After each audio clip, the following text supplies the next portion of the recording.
자, 오늘 말씀은요, 성령회방죄란 무엇인가 라는 제목인데요.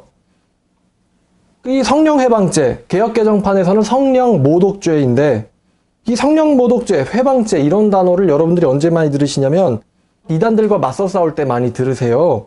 이단들이 자기들 교주를 비방하거나 자기의 교리를 비판을 당할 때 상대방에게 겁주려고 너 성령회방한다 막 이런 식으로 막 겁을 줄 때 나오는 말이 성령회방죄예요. 이단들이 많이 쓰는 말이거든요. 기독교인들이 성령회방죄라고 안 하잖아요. 그죠? 자, 근데 여러분, 하나님이 요한일서에 보니까 하나님은 무엇이시다. 하나님은 사랑이시다. 하나님은 사랑이시다. 요한일서 4장 16절인데, 근데 이 사랑이신 하나님께서도 용서를 못하시는 죄가 있단 말이에요. 그게 바로 성령회방죄예요. 마태복음 12장 31절. 그러니까 이 말씀은 마태복음에도 있고 마가복음에도 있고 누가복음에도 있어요. 마태복음 12장 31절, 마가복음 3장 29절, 누가복음 12장 10절 다 나와 있습니다. 공관복음에. 그 말은요, 이 말이 중요하다는 거예요? 안 중요하다는 거예요? 중요하다는 거죠? 읽어보겠습니다. 31절. 그러므로 내가 너희에게 이르노니 사람에 대한 모든 죄와 모독은 사하심을 얻되 성령을 모독하는 것은 사하심을 얻지 못하겠고 또 누구든지 말로 인자를 거역하면 사하심을 얻되 누구든지 말로 성령을 거역하면 이 세상과 오는 세상에서도 사하심을 얻지 못하리라. 그러니까 이 모독하는 거나 거역하는 거 같은 건데 누구든지 성령을 모독하거나 성령을 거역하면 이 세상에서나 오는 세상에서도 사하심을 얻지 못하리라. 무섭죠? 여러분, 예수를 박해하면 용서를 받을까요? 못 받을까요? 좀 어렵나요? 예수를 박해한 사도가 있었죠? 자, 예수를 박해해도 용서를 받을까요? 못 받을까요? 용서를 받아요. 그죠? 사도행전 22장을 보면 사도 바울이 자기의 과거를 얘기를 합니다. 3절부터 보시면 이런 말씀이 있어요. 나는 유대인으로 길리기아 다소에서 났고 이성에서 자라 가말리알 문화에서 우리 조상들의 율법에 엄한 교훈을 받았고 오늘 너희 모든 사람처럼 하나님께 대하여 열심히 있는 자라. 내가 이도를 결박하여 사람을 죽이까지 하고 남녀를 결박하여 옥에 넘겼으니 이에 대제사장과 모든 장로들이 내 증인이라. 또 내가 그들에게 다메섹 형제들에게 가는 공문을 받아가지고 거기 있는 자들도 결박하여 예루살렘으로 끌어다가 형벌받게 하려고 가더니 가는 중 다메섹에 가까이 갔을 때 오정쯤 되어 호련히 하늘로부터 큰 빛이 나를 둘러 비치매 내가 땅에 엎드려서 들으니 소리 있어 이르되 사울아 사울아 내가 왜 나를 박해하느냐 하시거늘 내가 대답하되 주님 누구시나이까 하니 이르시되 나는 네가 박해하는 예수라. 자, 바울이 나중에 잡혀가지고 변호하는 내용입니다. 이 22장 내용이.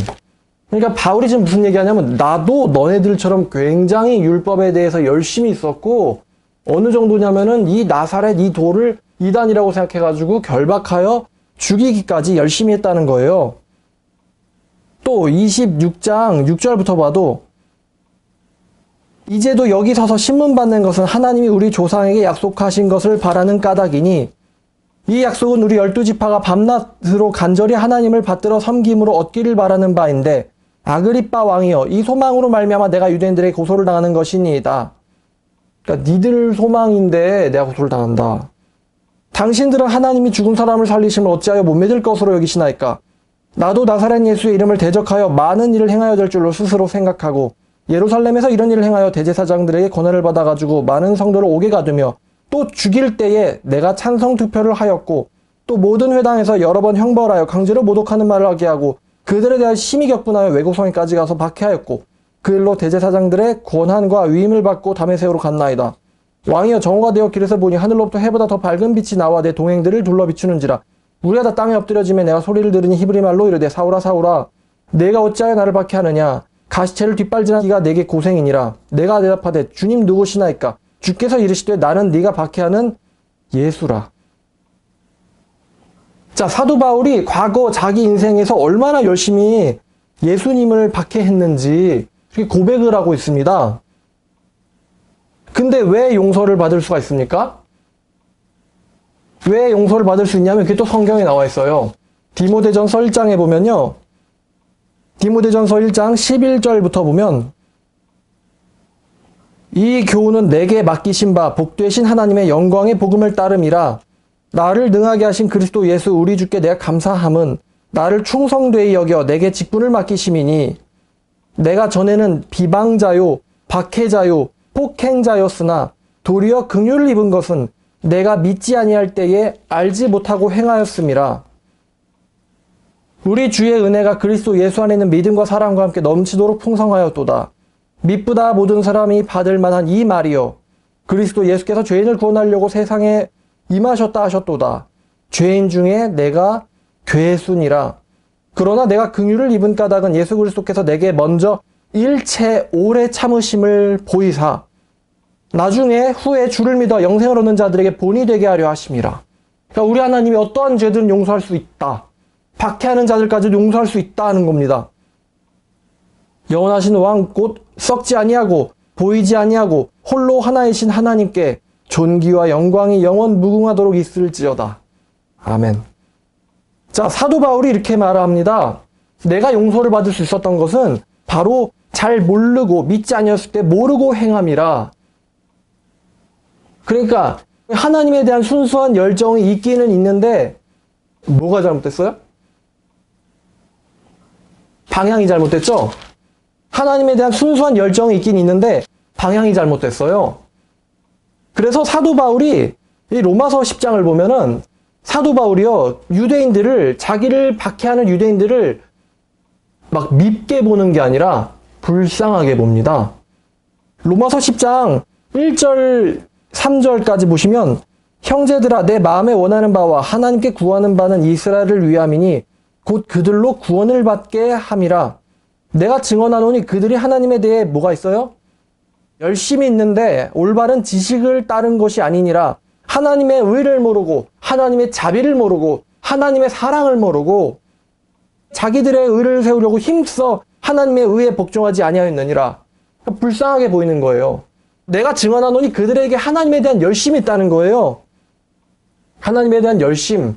여러분, 이 유대인들, 자기를 박해하는 유대인들의 모습이 과거 누구의 모습이에요? 자기의 모습이에요. 불쌍해 보이는 거예요, 그러니까. 그래서 바울이 이런 유대인들조차도 불쌍하게 여길 수가 있었어요. 자, 근데 여러분, 구원을 어떻게 해야지 받습니까? 어떻게 해야지 구원을 받을 수 있죠? 율법으로 받나요? 아니면 구원자를 믿어서 받나요? 구원자를 믿어서 받지요? 구원자를 믿어서 받아요. 자, 여러분들, 이건 이제 이단이랑 싸울 때도 피는 말씀인데, 요한복음 14장, 이제 보혜사장이죠? 14장 6절을 보시면, 예수님이 친히 이런 말을 하세요. 예수께서 이르시되 내가 곧 길이요 진리요 생명이니 나로 말미암지 않고는 아버지께로 올 자가 없느니라. 자, 예수님으로 말미암지 않고는 아버지께로 갈 자가 있어요, 없어요? 없어요. 그러니까 예수님으로 말미암지 않고도 구원을 받을 수 있다고 하는 목사들이 있다면 착하게만 살면 예수 안 믿어도 구원받을 수 있다 라고 말하는 목사들은 성경을 바로 아는 겁니까? 잘 모르는 겁니까? 잘 모르는 거죠. 지들이 믿는다고 하는 예수께서 이렇게 말했다니까요. 나로 말미암지 않고는 아버지께로 올 자가 없다고. 그럼 이 말은 잘못된 건가? 예수님이 말씀하시지 않은 건가요? 후대에 삽입한 말씀인가요? 아니잖아요. 이건 분명히 예수께서 말씀하신 거란 말이에요. 그런 말을 하는 사람들은 성경을 부인하는 거예요. 사도행전 4장에도 사도행전 4장 11절 보시면은 이 예수는 너희 건축자들의 버린 돌로서 집 모퉁이의 머릿돌이 되었느니라. 너희들이 이 예수를 버렸지만 이 예수는 집의 모퉁이의 머릿돌이 되었다. 다른 이로서는 구원을 받을 수 없나니 천하 사람 중에 구원을 받은 다른 사람의 이름을 우리에게 주신 적이 없음이라. 구원받을 만한 다른 이름을 이 예수 외에는 주신 적이 없다는 거예요. 그렇지 않습니까? 이사야 한번 보시죠. 이사야 43장. 이사야 43장을 보면 11절에 이런 말씀이 있습니다. 곧 나는 여호와라. 나 외에 구원자는 없느니라.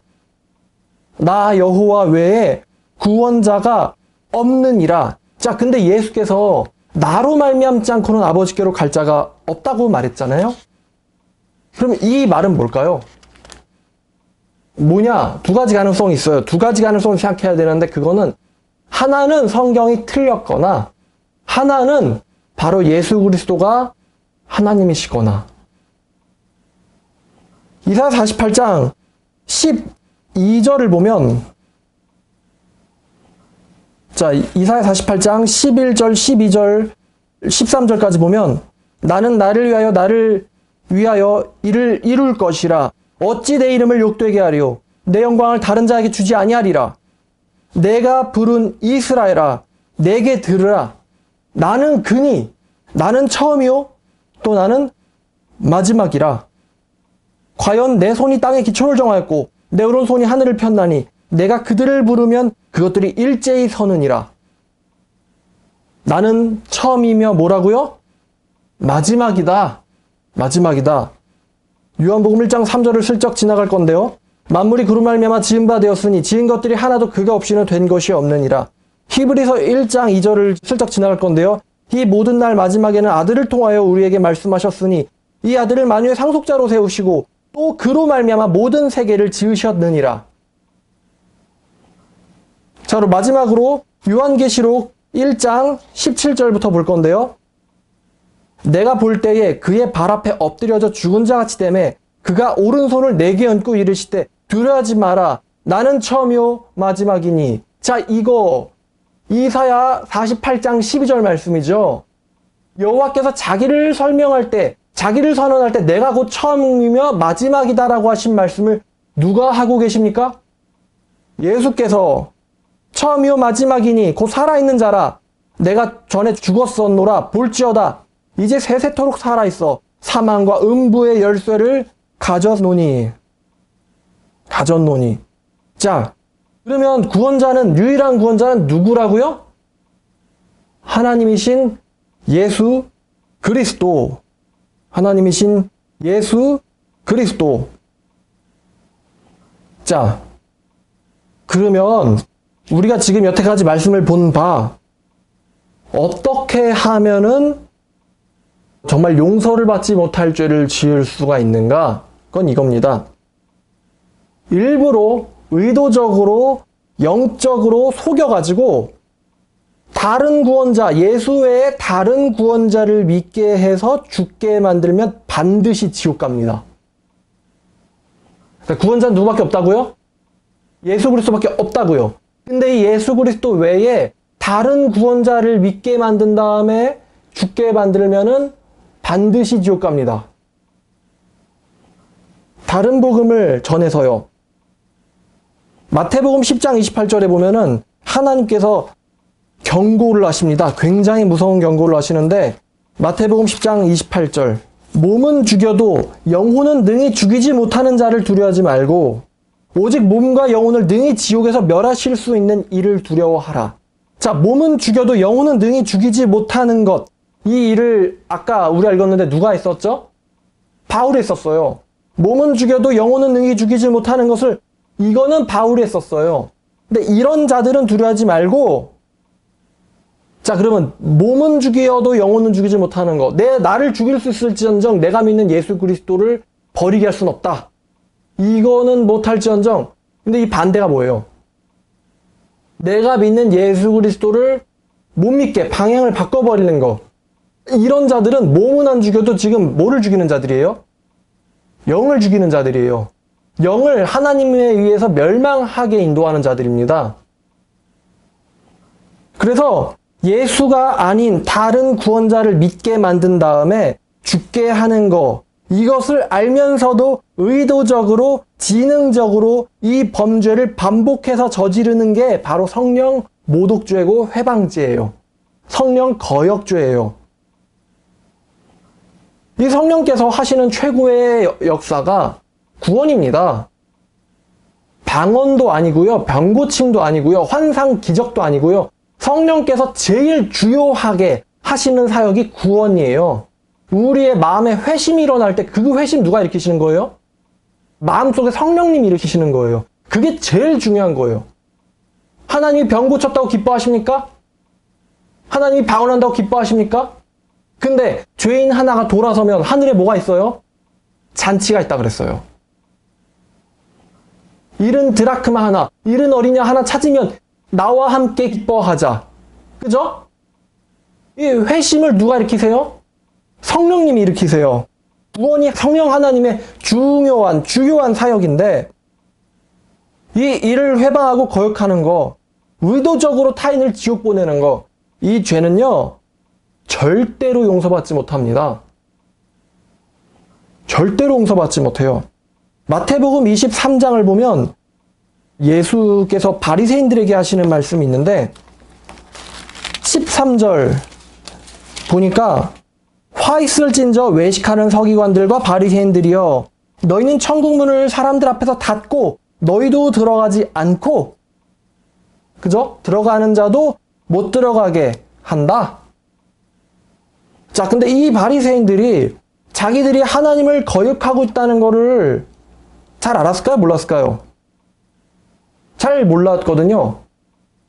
그러니까 이제 어느 정도는 예수가 분명 범상치 않은 존재라는 건 알았는데 자기들의 돈과 이런 것 때문에 결집이 돼가지고 예수를 죽게까지 만들었어요. 근데 그 짓이 하나님을 정면 대적하는 거라는 거는 아마 심각하게는 생각을 안 했을 거예요. 근데 그러한 자들에게조차도 예수께서 뭐라고 말씀하셨냐면은 33절을 보니까 뱀들아, 독사의 새끼들아, 너희가 어떻게 지옥의 판결을 피하겠느냐. 이 독사의 새끼가 욕이 아닙니다, 이게. 독사가 누구냐? 누구예요? 마귀요, 마귀. 마귀의 어린 짐승들아. 뱀에게는 뱀의 아들이라고 안 하잖아요? 뱀의 자식 안 하잖아요? 뱀의 새끼죠. 마귀의 자녀들아라는 뜻이에요. 니네가 어떻게 지옥 판결 피하겠냐. 그러니까 지옥 판결은 반드시 누구에게 내려진다? 그 바리새인에게 내려진다는 거예요. 반드시 너네들을 쫓아가서 지옥 판결이 내려진다는 거예요. 너네가 어떻게 지옥의 판결을 피하겠느냐. 자, 예수를 믿어도 구원을 못 받는다고 주장하면서 다른 사람을 속이는, 이게 누가 말하는 거죠, 이게? 예수를 믿어도 구원을 못 받는다면서 다른 복음을 제시하면서 속이는 자들, 다른 구원자를 제시하는 자들, 이게 누구냐면요, 사이비 종교의 교주들이에요. 이만희, 홍종요, 구인회, 정혜동, 정진석이란 가명 씁니다. 김주철, 장길자, 박태선, 문선명, 정명석, 이런 사람들 말입니다. 이만희 씨, 예수만 믿으면 구원 받는다고 합니까? 이 시대에 이긴 자를 믿어야죠. 홍종효 씨는 자기가 하나님이라 그랬고, 구인혜 씨는 자기가 재림 예수라 그랬고, 죽었죠? 이 정혜동 씨도 이만희가 아니라 이 시대에 철장받은 자를 믿어야 된다고 주장하고 있고, 이 김주철, 이 사람 대단한 사람이에요. 이 사람이 이혼녀 장길자 씨를 하나님으로 만든 자입니다. 그리고 지금 이제 새언약교회인지 뭐 살구나무인지 하는 이 정혜동 씨가 1995년부터 신천지에 빠져가지고 담임 강사 하다가 집화장 하다가 지금은 자기가 이만희를 이길 수 있는 자라고 자기가 세운 살구나무 새언약 성전으로 도피해야 된다라는 이러한 주장을 합니다. 그럼 95년부터 집화장까지 됐으면은 몇십 년 동안 얼마나 많은 사람들을 이만희를 믿게 만들었으며, 그죠? 그리고 속았다고 해봐요. 그럼 회개해야지. 근데 지금은 누구를 믿으래요? 그렇죠? 그러니까 이 사람 순수한 사람이에요? 아니면은 의도적으로 거짓말하는 사람이에요? 의도적으로 거짓말하는 사람이죠? 그러니까 여러분 생각해 보십시오. 얘네들 때문에 다른 구원자를 믿다가 죽어가지고 지옥 갔는데 수십 년 동안 종교 사기를 쳤으니 죽어서 지옥 간 사람 있겠어요? 없겠어요? 있죠? 이만희 씨 믿다가 죽은 사람들 많지요? 또 장길자 씨나 뭐 김주철 씨 이 사람들 때문에 안성홍이라는 사람 믿다가 죽은 사람 있을까요? 없을까요? 있단 말이에요. 근데 교주는 회개해가지고 천국 갈 수 있다. 천국 간다. 이게 하나님의 공의에 합당한가요? 아니죠. 살인을 해도 회개하면 천국을 가는데 왜? 살인당한 자가 예수를 믿었으면 살인당한 자도 천국에 갈 거 아니에요. 근데 살인을 했어도 바울처럼 다윗처럼 모세처럼 살인을 했어도 회개하면은 천국을 가는데 다른 주님을 믿게 해가지고 지옥 보내면 그 사람은 지옥 갔는데 그 사람을 지옥 보낸 장본인이 그 거짓 선지자는 회개해가지고 천국에 간다. 말이 돼요 이게? 안 되죠? 그래서 거짓 선지자 죄는요 절대 용서받지 못합니다. 그리고 또 하나가 그럼 이 양반들이 지가요 하나님이 아니라는 거를 모를까요? 그죠? 이만희 영생한다. 그죠? 이만희 영생한다. 영생하는데 병원을 왜 가요? 그죠? 수술을 왜 받아요? 안 죽는다고 그냥 견뎌야지. 영생하는데 노화는 왜 돼요? 세포가 죽는 게 노화 아니에요? 영생하는데 노화는 왜 됩니까? 그리고 이 김주철 장길자 말할 것도 없죠. 자기들이 하나님의 이름도 정하고 하나님이 누구로 할지도 정하고 그죠? 그럼 이 김주철 장길자 이 두 사람은요 공범 아닙니까? 종교 사기의 공범이잖아요. 하나님의 이름을 정하고 서로가 하나님이 아닌 거 모르겠어요 그거? 그 마가복음 9장 48절에 보면요 지옥에 대해서 예수님이 묘사를 합니다. 뭐라고 묘사하시냐면 자 47절부터예요. 만일 네 눈이 너를 범죄하거든 빼버리라. 한 눈으로 하나님 나라에 들어가는 것이 두 눈을 가지고 지옥에 던져지는 것보다 나으니라. 지옥에는 거기에는 구더기도 죽지 않고 불도 꺼지지 않느니라. 거기에는 구더기도 죽지 않고 불도 꺼지지 아니하느니라. 49절에 사람마다 불로써 소금 치듯함을 받으리라. 사람마다 불로써 소금 치듯함을 받으리라. 지옥에 들어갈 때 부서지는 몸 갖고 들어갑니까? 아니면은 영벌당하는 영생체를 갖고 들어갑니까? 영벌당하는 영생체를 갖고 들어가죠. 그러니까 고통받는다고 몸이 부서져요? 죽어요? 지옥 가서도 죽어요? 아니죠. 안 죽는단 말이에요. 구더기도 죽지 않고 내 몸도 안 죽는단 말이에요.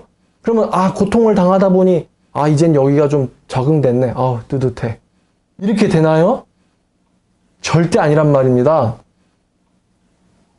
이 사이비 교주들, 그 요한계시록에서 나오는 그 상인들, 땅의 상인들, 요한계시록 18장에 나오거든요. 11절에 보는데 땅의 상인들이 그를 위하고 울고 외통하는 것은 다시 그들의 상품을 사는 자가 없음이라. 그 상품은 금과 은과 보석과 진주와 세마포와 각종 옷감과 비단과 붉은 옷감이요. 그러니까 비싼 것들이죠. 각종 향목과 각종 상아 그릇이요. 값진 나무와 구리와 철과 대리석으로 각종 만든 각종 그릇이요. 계피 향료와 향과 향유와 유황과 포도주와 감람유와 고운 밀가루와 밀이요. 소와 양과 말과 수레와 종들과 마지막에 나오는 상품 목록이 뭐가 있습니까? 사람의 영혼이라. 영혼 거래하는 자들. 영혼 거래하는 자들. 이 영혼을 누구랑 거래합니까? 이 자들이. 사탄 마귀랑 거래하죠? 사탄 마귀한테 거래하는 대가로 뭘 받아요? 이 위에 언급된 이런 것들 받는 거예요. 부유하겠죠? 그러니까 이단 교주들, 얼마 전에 신천지도 신문 나왔는데 재산 얼마라고요? 5천억. 신문에서 밝혀낸 게 5천억. 그럼 꼼쳐둔 거가 있을까 없을까? 있겠지. 그러니까 사람들 영혼을 갖다 팔아주는 대가로 마귀한테 넘겨주는 대가로 지는 이 마귀 새끼가 이 세상의 신이니까 절대자신 말고 이 세상의 주관자가 마귀잖아요. 그놈한테 얻는 거예요. 종교 사기치고. 근데 반드시 뭐까지도 약속을 했냐? 내가 너를 부자 만들어줄 테니까 네 영혼은 반드시 내가 가져간다. 반드시 가져간다. 반드시 네 영혼을 가져가겠다. 이단 교주들아. 이게 사탄의 거래 조건입니다. 하나님도 절대 용서 안 하십니다. 절대 용서 안 해요. 절대 회개 못 합니다. 회개를 지가 하고 싶으면 하는 줄 알아요? 성령이 오셔야지 회개가 일어나는 거지. 그죠? 이만희 씨, 정혜동 씨, 김주철 씨, 장길자 씨, 그 다음에 정명석 씨, 지금 살아있는 사람들이죠. 절대 하나님 용서 안 합니다. 당신들. 그러니까 제가 하고 싶은 말이 하나 있는데 당신들은 회개할 필요도 없고요. 하나님이 받아주지도 않아요. 그냥 지옥 가셔야 됩니다. 그러니까 남은 인생 가능한 한 많이 즐기세요. 어차피 영원히 지옥 갈 거니까 즐기세요. 회개한다고 되지도 않으니까 하나님이 절대 용서 안 하거든요. 당신들 때문에 지옥 간 사람이 너무 많아요, 지금. 이만희 씨, 김주철 씨, 장길자 씨, 그 다음에 정명석 씨, 정혜동 씨, 당신들 때문에 지옥 간 사람이 너무 많다 이겁니다. 예수 외에 다른 구원자를 믿게 돼버려가지고 지옥 간 사람이 너무 많다 이겁니다. 그러니까 용서 따위 구하지 말고요. 남은 생에 즐기세요. 얼마 안 남았으니까. 그게 제가 믿는 하나님의 절대 주권입니다. 기도하겠습니다. 하나님 아버지, 성령 모독이니 성령 해방이니 하며 우리를 겁주지만 막상 자기들이 성령 해방죄를 지고 있는 이런 안타까운 상황 가운데서 진짜 성령 해방죄는 무엇인지를 말씀을 가지고 나눠보았습니다. 아버지, 성령 해방죄는 이단 사이비 종교에서 일어나는 것들입니다. 근데 주님 또 안타까운 사실이 있는데 정통교회 목사라고 하면서 주님 외에 다른 구원자가 있다고 주장하는 목사님들이나 예수 없이도 구원을 받을 수 있다고 말하는 목사님들이나 아니면 자기 자신이 마치 구원자인 양 행동하고 말하는 목사님들이 우리 정통교회 안에 있음을 주님 부정할 수 없습니다. 아버지, 우리 한국교회를 긍휼히 여겨주시며 그들의 마음 가운데 회개의 영을 주여 도와주시옵소서. 주님, 돈이 아니라 사람의 영혼을 소중히 생각하는 우리 목회자들, 또 저와 모든 하나님의 종들 되도록 주님께서 우리의 지킬 만한 것보다 더욱 중요한 우리의 신앙을 지켜주시옵소서. 그리고 주님의 일을 위하여 또 물질도 필요하고 사람들도 필요합니다. 주님께서 공급하여 주시길 원합니다. 지금도 대한민국 곳곳 온 세계 속에서 이단에 빠진 가족들을 구하기 위하여 몸부림치고 있는 가난하고 불쌍한 우리 이웃들을 주님께서 지켜주시며 또 그들이 또 이렇게 말씀으로 바로 서서 싸울 수 있는 또 용기와 힘을 얻게 되기를 주님 도와주시옵소서. 감사드리며 예수 이름으로 기도드렸습니다. 아멘.